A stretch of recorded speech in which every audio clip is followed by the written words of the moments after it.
Alors avec Uranus, c'est la première planète qui a été découverte, je l'évoquais, 1781.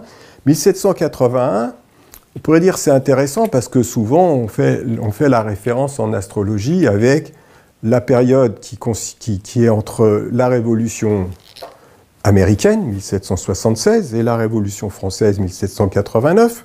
Mais il ne faut pas oublier que 1781, et plus particulièrement début 1782, quelque temps après la découverte d'Uranus, eh bien, c'est la première fois que dans l'histoire humaine, eh bien, l'homme peut échapper à l'attraction terrestre.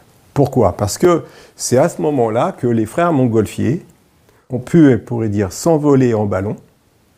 Et ils avaient d'ailleurs inscrit sur leur ballon en latin, j'ai plus le titre latin exact, mais et nous irons jusqu'aux astres.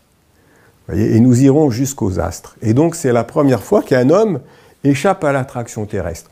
Et ça c'est intéressant parce que ça veut dire qu'on peut transcender notre condition humaine, ça on peut le prendre sur un plan concret, qu'on peut s'ouvrir à autre chose. On est en plein, on pourrait dire le siècle des Lumières, quoi. Donc c'est une ouverture vers une autre dimension. On sort du corpus saturnien religieux qui a été très important, et Uranus va symboliser toute cette capacité, cette ouverture à, on pourrait dire, à s'ouvrir à d'autres dimensions.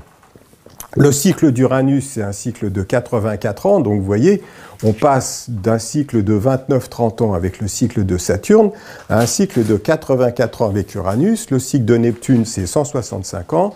Le cycle de Pluton, c'est 248 ans. Donc on est dans des cycles collectifs très importants, et donc c'est pour ça qu'elles ont plutôt une vibration collective à laquelle nous sommes sensibles, et surtout quand elles sont rétrogrades dans nos thèmes et qu'on a un aspect en plus particulier au Soleil, ça peut être intéressant, ou à d'autres planètes, mais rétrograde et en aspect au Soleil ou en aspect à une autre planète, on va être très sensible à cette dimension uranienne, neptunienne ou plutonienne.